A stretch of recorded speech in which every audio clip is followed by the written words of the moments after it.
Hey guys, welcome to the channel. This is Keeping Fit Simple with Drea and Britt. Today we're going to be going over some tips. So we have 10 tips that we're going to be talking about to keep your mom sanity. I will say that I am not perfect. Oh goodness. At this. This is stuff that, I mean, we've learned, we do, but we know we can get better at. So this video is for you as much as it is for us. Tip number 1. Find something that makes you feel refreshed. And I'm going to set the expectations low on this one. Something that maybe takes 5 minutes. Because we all know that as moms, to set our expectations high for something that takes a huge amount of time and then not to be able to accomplish it, that just like rains the mom guilt, right? Mm-hmm. So we made a little list of some things that can maybe you can put a snippet of time into your day or your week. Here are a few of them. Go for a short, quiet walk by yourself. Maybe with a podcast, an uplifting motherhood podcast. Take a 10-minute nap. Just shut your eyes for 10 minutes sometime during the day. Hot shower. That was the one for me. That was key for me is, honey, can I just take a hot shower, turn up some radio so I don't hear the baby screaming. It's going to be fine. Next, get outside. Fresh air. Just walk out your door and take some deep cleansing breaths. Start a garden. Or just grow something in your window, because seeing something growing and that you can be successful at something sometimes is all you need. Getting flowers and putting them on your table, just seeing a little spark of brightness, smelling some fresh aroma can really help you feel energized. Going for a short drive by yourself, maybe explore a new area, go house looking, right? People watching, whatever makes you get away and feel refreshed. Let's see, music is another one. Of course, putting on any of your favorite tunes that just maybe even bring you back to high school, some things that you haven't listened to in a long time, and then finally spending some time in prayer. And I do have to say with all of that, sometimes if you have a partner, it's much easier to do this by yourself. But maybe if you can brainstorm, think about if your partner's not around or your husband's not around often, or if you don't have a partner, think about maybe a neighbor or somebody that even could just take your kids for a few minutes. All right, tip number 2 is eat well. This one can be really hard for people. I know for me, I definitely love sugar. I love sugar. I know I shouldn't eat it very often, and I really do try to hone down on that. But I think the big thing for me is making sure I plan ahead. It doesn't mean I have to get crazy with the meal plans. It doesn't mean I have to like take all day Sunday and prep. Some people do, and I think that's valid for some cases, but for me, even just writing it down on my calendar so I know, oh, I gotta defrost the chicken or whatever. And then thinking about taking your fruits and vegetables, and especially vegetables, and making that like the main part of your meal versus, you know, having like a dessert or thinking about that sort of thing. So just think about how you can meal prep a little bit better. And not only is that gonna help you with, you know, your body, how you feel, but it also gives your kids something to look at and understand that it's a good thing to be doing too. And I'm going to add 2 more things onto this one. Set some goals for drinking water. That's something that you can do every day that you can feel like, check, I was able to do that. Get a gallon jug and just master that thing every single day, right? Draw some lines in it, have some goals. That may be something simple that helps you feel healthy. Another thing is having grace with yourself here, because it's okay to have a cookie or a treat sometimes, but we all know that we feel better, even mentally, if we just eat clean most days and then treat ourselves on few days. Tip number 3, plan ahead. So we just talked about that with food, right? And I think that's really important, is to kind of lay out your meals, especially dinners, because how many of us, get to the evening, it's like 5 o'clock and you're like, what am I gonna make? What's fast? I have no idea. And that's like the worst feeling. It's so stressful. It's the worst feeling in the world. So if you can plan out a week ahead of time, a month ahead of time, that's a great place to start. 2 other things for planning ahead. Planning date nights. If you have a significant other in your life, put them on the calendar. For my husband and I, this has been a game changer for us, because of course before you have kids you have all sorts of freedom. After you have those little blessings, it's hard to get out sometimes, especially when you're nursing or other things are going on. And so having scheduled date nights. We plan our first Wednesday of every month is our date night. We book a sitter and we don't move it unless we have to. The next one is cleaning. Let's be honest. get rid of the mom guilt when it comes to cleaning. My house is not clean. But it also drives me nuts when I'm sitting in my house and I can see clutter everywhere. So, for example, Tuesdays are vacuum days. Wednesdays are pickup around the house days. Thursdays are bathrooms. Just like make yourself a simple list where you're really avoiding the guilt, but you're also getting things done so you're not stressed about it. And don't forget to involve the kids in with cleaning too. For sure. I know our goal is every night we make sure that the kids pick up the playroom. It's their responsibility to clean up their own mess. I know probably a lot of you guys do this and maybe you're like, yeah, I'm going to help have my kids clean up their mess. But honestly, I mean, it's easier for us to do it. It is. It is, and it goes faster too, and we're not yelling at somebody the whole time. And maybe that's just my kids. I don't know.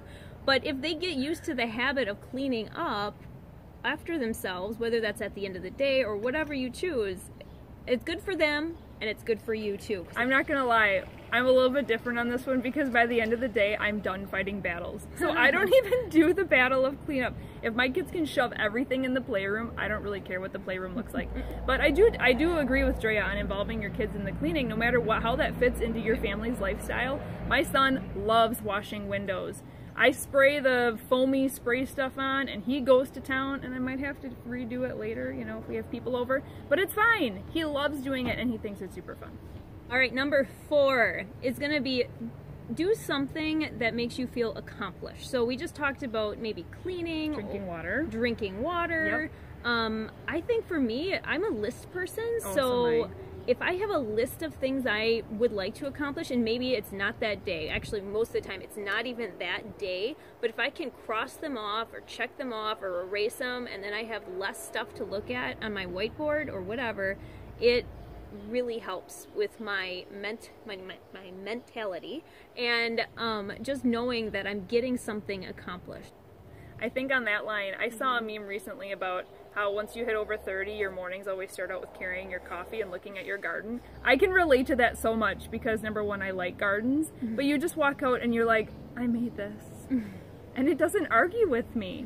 Like, this is something that I can come out and admire the beauty and the fruits of my labor, right? So whether it's a garden or something else, that's just a small example of something you can feel victorious over. Or a lawn. Like, my husband will constantly, he'll be out in the morning looking at his lawn and his landscape, and he's a pretty proud dude. I don't know if any of you guys can relate to that, but that's something he accomplishes. He's really good at doing that. Another one would be journaling.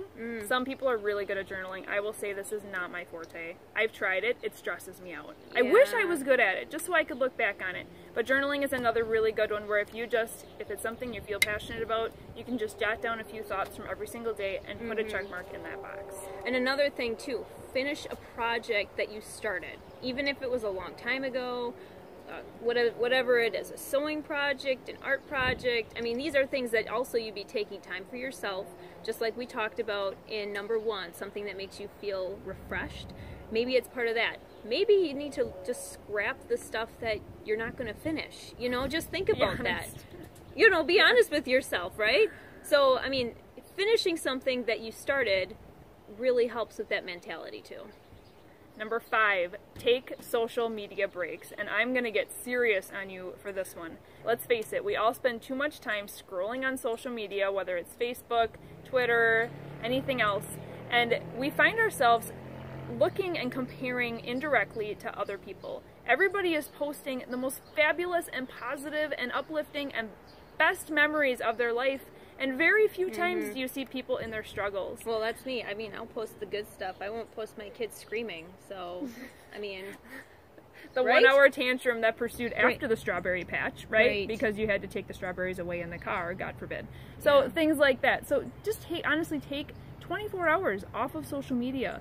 Put your phone down and spend more quality time with your kids. I think in today's day and age, we don't even realize how often we're looking at our phone trying to finish something or just read a post or read an article, and our kids are standing back here going, Mom, hey Mom, hey Mom, and what are their little eyes seeing? So, you know, it's really important just to take those social media breaks, not only for our mental status, but also to just look at our kids in their raw, beautiful form that they are. The thing about social media, for me, I know that when I pick up my phone, it's usually to distract myself from something. So if I keep my phone down, if I keep the social media away, it really helps my mentality. It helps me clear my head. And also, I don't know about you guys, but there's a lot of negative stuff out there. Oh my gosh. So whether that's me comparing myself to somebody, there's a lot of things out there that I can do without. So not saying that you have to like get yourself away from everything and not know what's going on, but just taking that break. Just like Britt said, take a 24-hour break. Heck, take just a 12-hour break, or schedule yourself. I'm going to look at social media in the morning at 8 a.m. and then 8 o'clock at night. Sometimes that might be helpful too. All right, so number 6, take time for fitness. This is a tough one. Yeah, obviously we're big advocates for fitness, but what does that mean to you? You know, that might be something simple, that might be something more, I don't know, but take time, make the time to think about doing that. So whether it's yoga, whether that's a morning thing or an afternoon thing or an evening thing, you just got to figure out what works best for you and then plan ahead, just like we've talked about, plan ahead. So some people put that in their calendar, like they make a date for themselves, like an actual appointment. Maybe that would work for you, like I'm going to get up at 6 a.m. or earlier, because my kids get up at 6 a.m., but maybe you'd have to get up at 5. Yeah, I don't know. Maybe you have to do it after bedtime. I don't know. Maybe you're going to have to just figure something out. So it's important to plan ahead and then figure out what kind of exercise do you enjoy doing, you know? And it doesn't have to be a chore. Think about maybe it's something that you can, like we said in number 1, find something that makes you feel refreshed. For me, exercise definitely makes me feel refreshed. Well, it kind of sucks when you're in it sometimes. I was going to say, it's not like it's easy to do. It's not like I'm looking forward to it all the time. I'm looking forward to the after effect, how I feel after. Like, I've accomplished something, right? All this ties in together. So it's just something that I think is important for people to do. Not only for their mental health, but for their physical health too. There's so many benefits to exercise, eating well, and taking care of your mental health. Yeah, and 2 tips on this one. One is going to be setting expectations with your kids, right? So especially right now, today, we are still kind of in the quarantine piece of 2020. It's a little crazy. And so a lot of people are working out at home, and people are going to continue to work out at home forever, right? And it's hard with little kids. Obviously, babies is one thing. When they need you, they need you. But when there's toddlers involved, set the expectation. Start telling them, okay, once my workout starts, I'm not available. I'm still in the room with you, but I cannot help you fix that toy until I am done. And have grace here, right? Because this is a new process for you. This is a new process for your kids. So, you know, only expect 5 minutes the first time, and then slowly build it up until you can do a whole workout without them interrupting or you having to actually step away from your workout without having to and just think about this too, like plan ahead for them too. Maybe it's plan ahead for like a snack time. So during snack time, make sure they have all their snacks, make sure they got their water, and you know what video you're gonna pull up. If you're doing a video online, it's gonna be 15 minutes. Kids, I am unavailable for 15 minutes. Sit and eat your snack. If you're into having an iPad or something for them, do whatever you need to do to get some peace. And if it doesn't work, again, grace. It's just, you know what, they have to learn too and set the expectation and stick with it. And my second tip on this one was accountability.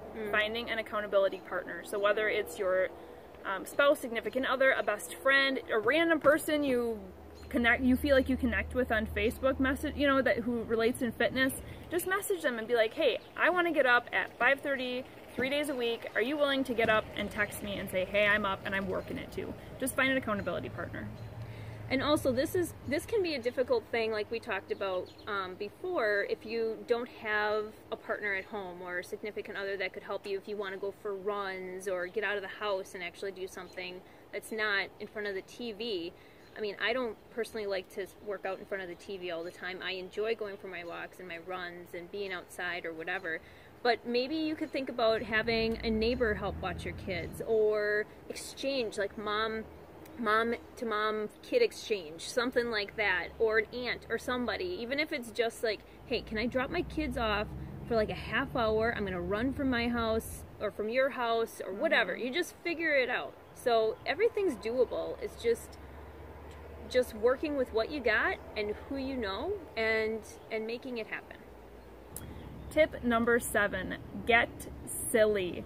I like this one, and honestly, some days my household needs it, right? Especially around that like dinner time hour when everybody's tired from their super fun day. But get silly. So a big thing in my house is cranking up some music. It's usually my kids' music, like Disney hits or Frozen or whatever they're into at the time. But you crank that baby up and you have a dance party with your spatula in the kitchen. And the kids are just jamming too. And of course, if they start screaming and fighting again, you can't even hear it. It's fine. So, I mean, I'm being kind of silly. But that's the point, is that just try and loosen up a little bit. We hold so much tension. We get so stressed about all of our to-do lists and how messy our house is and how this mom looks better on social media than I do. And it's like, at some point, at least a few times a week, just give it all away, right? Just find a way that you can just let your opera out and let go. All right, number 8, and this is definitely not the least thing of all of these, but find your tribe. So what does that mean? So it's not, I'm not saying like go on the local mom's page and say, hey, I'm lonely, I need some friends. It's just, it's not gonna work. I mean, you should, I mean, that's one way of doing it. People have been, have done well with that, finding friends. But I think that it's more about finding people, whether it's meeting somebody at the park or whatever, but finding people who have the same kind of interests as you. So for me, I know when I had my first son, motherhood changed everything, obviously. So when I started getting back into exercise, I realized that I couldn't just go and do what I wanted whenever I wanted. And I realized also motherhood is really lonely. So, well, it feels lonely. It really isn't, because we're all going through the same thing. But when you're when you're awake with your newborn who's screaming for 3 hours straight and it's 2 in the morning, you feel like there's nobody else in your town doing this, but there are. Right. Especially as a first-time mom. Oh, for sure.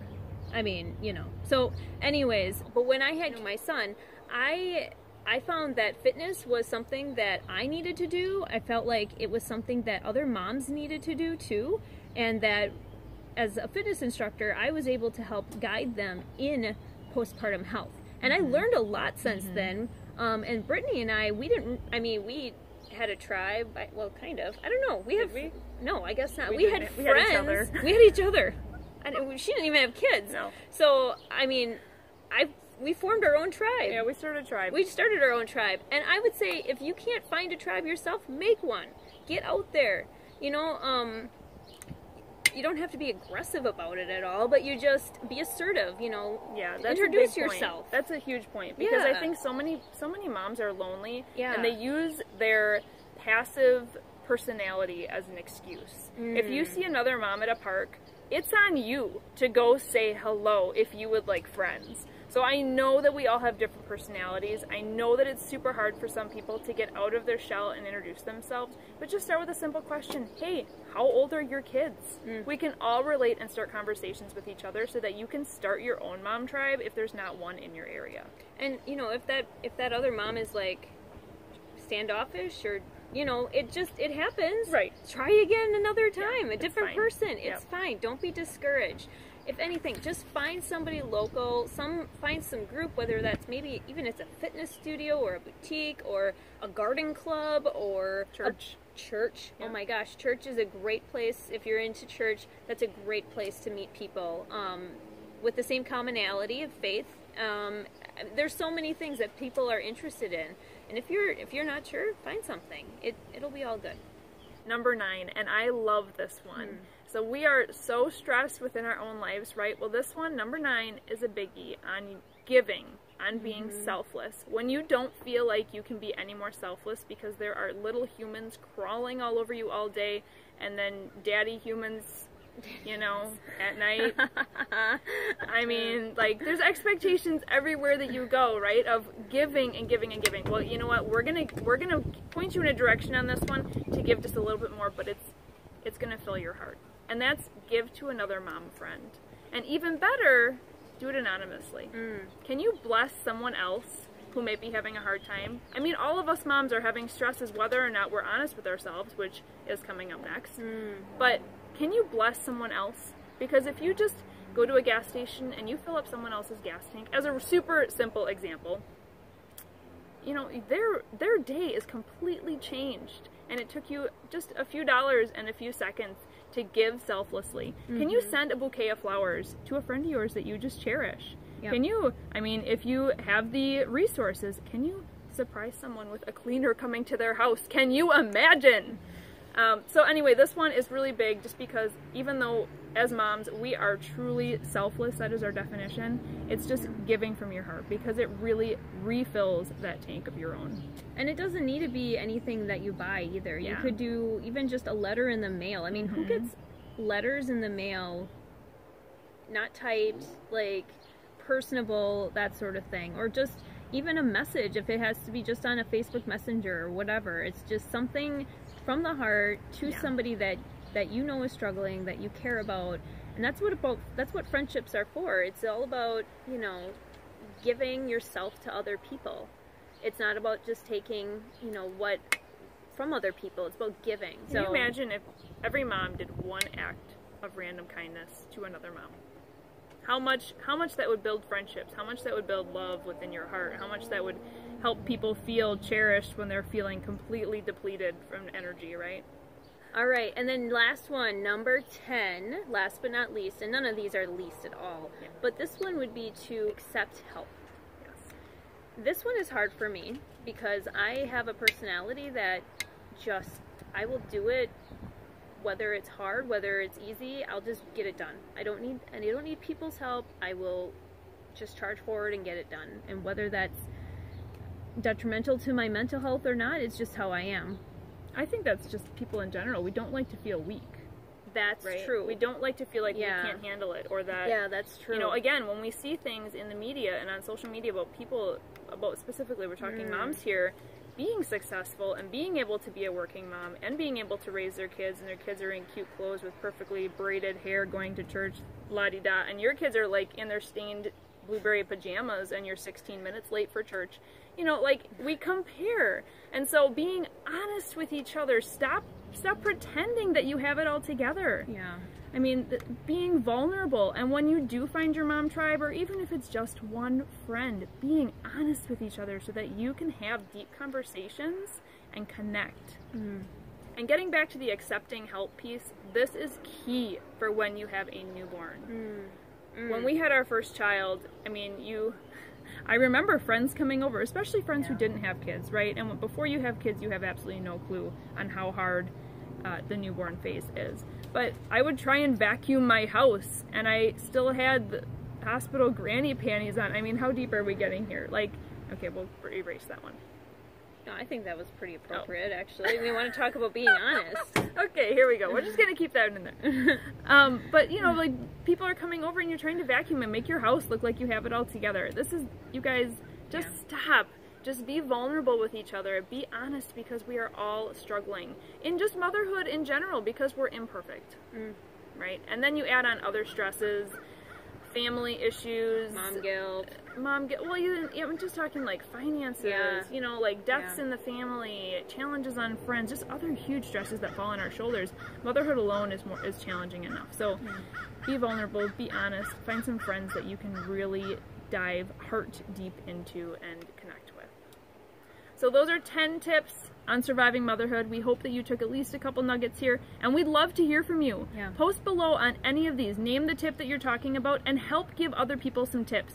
I think some of the most challenging ones are like fitness. You know, that's a common excuse. I'm just too busy. I'm just too tired. But you will feel so much better with your energy if you can just squeeze it in. What are some of the things you do that you squeeze in that help you feel refreshed? And how do you really handle being vulnerable, being honest, handling social media, any of these things? Post below, give us some tips that you found, and we'd love to hear them. If you have any topics that you want us to talk about or that you're curious about, we're not experts in everything. We're just moms trying to struggle through motherhood just like you. So, I mean, we are more than happy to share tips or anything that we might know, or find out from people that actually do know. So, again, post below, subscribe, like this video, and share away. Thanks for coming, guys. Have a great day.